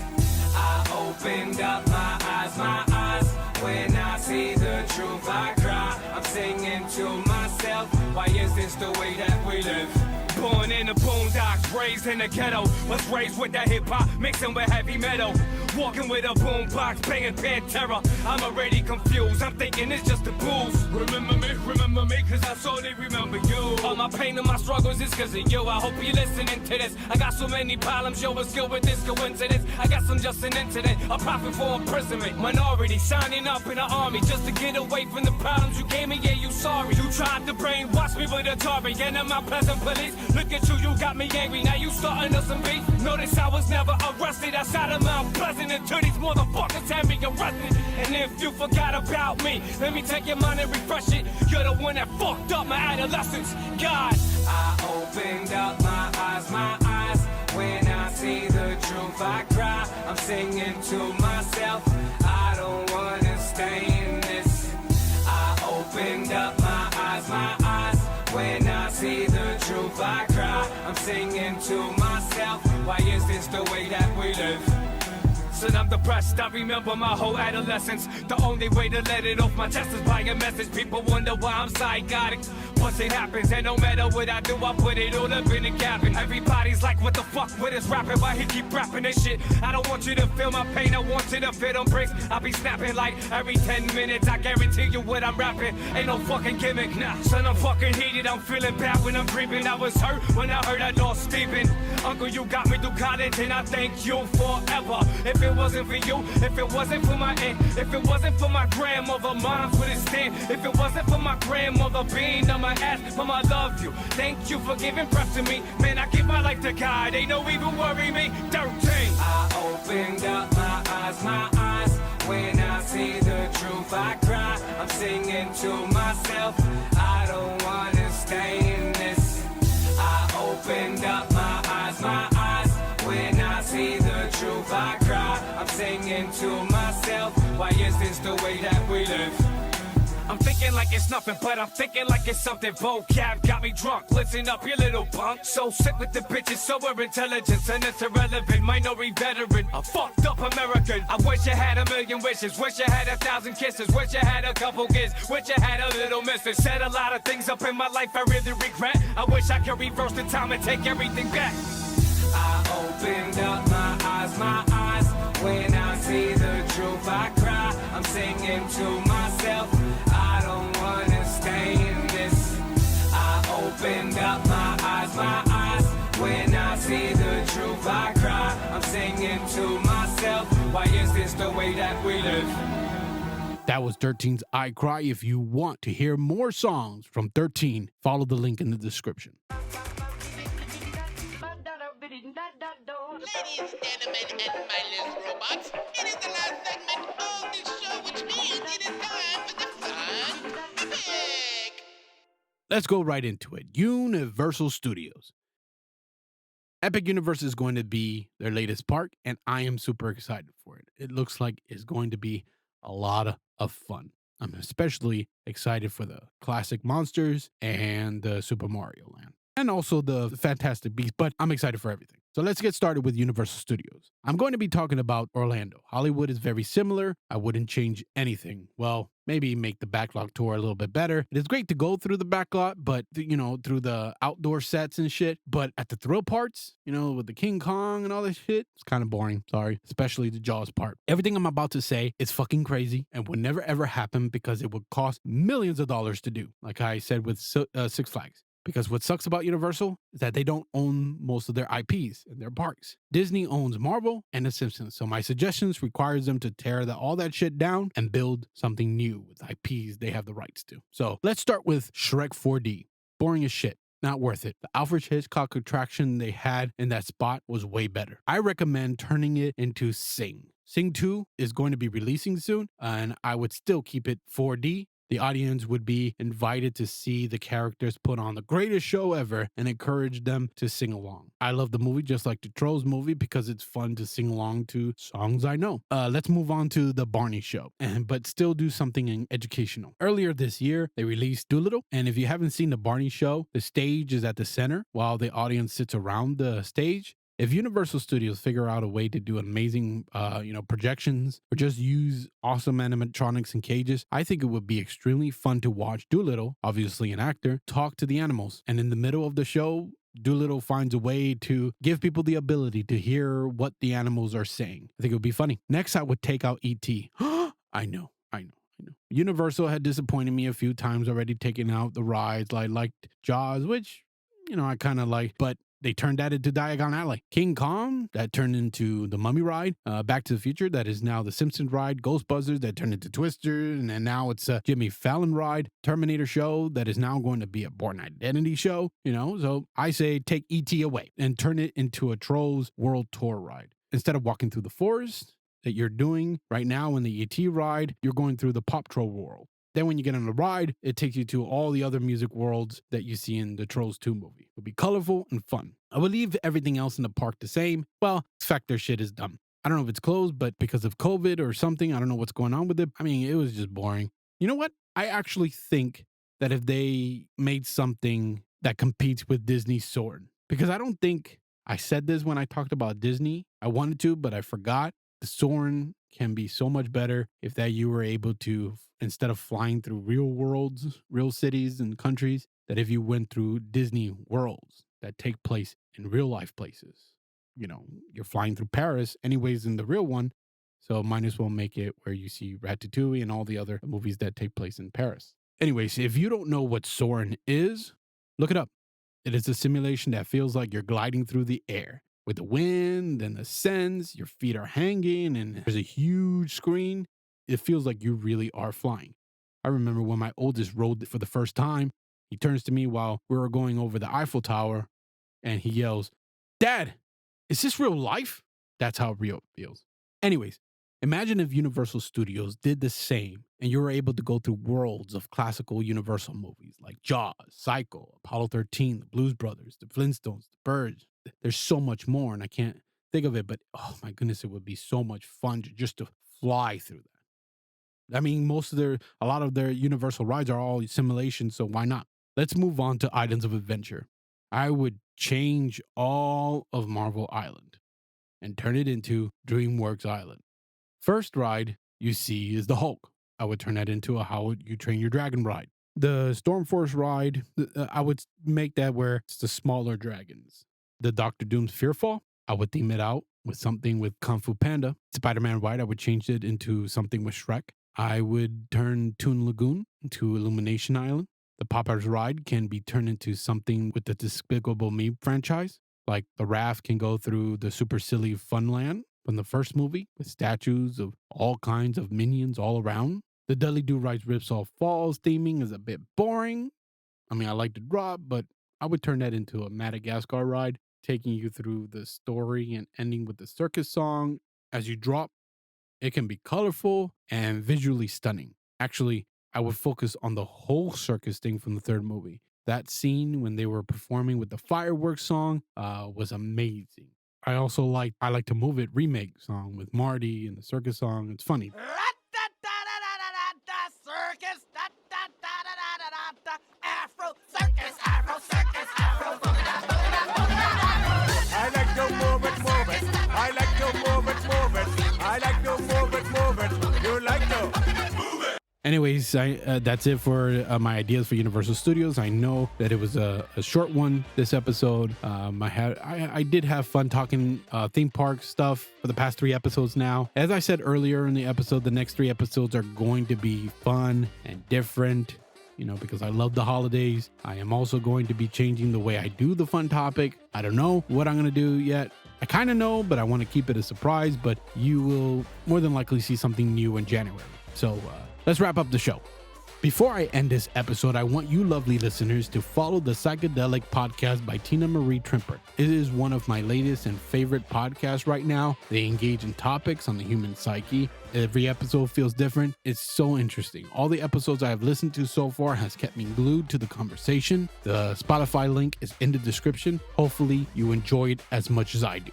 If you like the show, leave a like, leave a comment, submit a rating, come on the desk, or whatever you want on the platform you're listening to this on. Just show the Out of Place crew some love and tell other people about this shitty podcast. If you want to support the show, you can visit Subscribestar. The link is in the description. Thank you for listening to Out of Place episode 8. If anything I said in this episode offended you in any way, I don't give a damn and a half.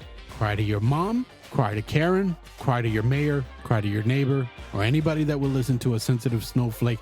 Just know and understand that no one cares. Want to show off an original or cover song? Have a serious or silly question? Or just want to do some business? Just find me on social media. To my listeners who made it to the end, I love you and I appreciate you. Goodbye, and always remember to smile. You got some good news? Hold on a second. Patient has been complaining of low viewership and also showing extreme lack of respect for the country. New anthem and more kneeling is still not acceptable. MRI suggests that the patient has a destructive mindset that is really set on going broke due to being woke. This absurd trend has extended to other sports as well. Since the patient's last visit, there has been a slight increase in emotion and stress as their hatred for America and the president continued to grow. We will continue to monitor the decrease of viewership. Excuse me. Yes. I'm sorry, but I didn't follow any of that. Is there something wrong with me? If you look here on your MRI, you can see how you will be able to see how unpatriotic you are. NBA. I'm sorry. I'm the NFL. Oh, sorry. My mistake. Do you have any questions? From what it looks like, it is not Trump's fault. Now, all the tests confirm that this is your doing. No one else. Oh. So, what are you saying? NFL, I am sorry to inform you, you have Colin Cancer. Colin Cancer? Yes. It is short for Slave Labor Force owns Colin Kaepernick Cancer. Wow. Ooh. Colin Cancer, huh? Colin Cancer is a result of hating America so much. Is there anything I can do?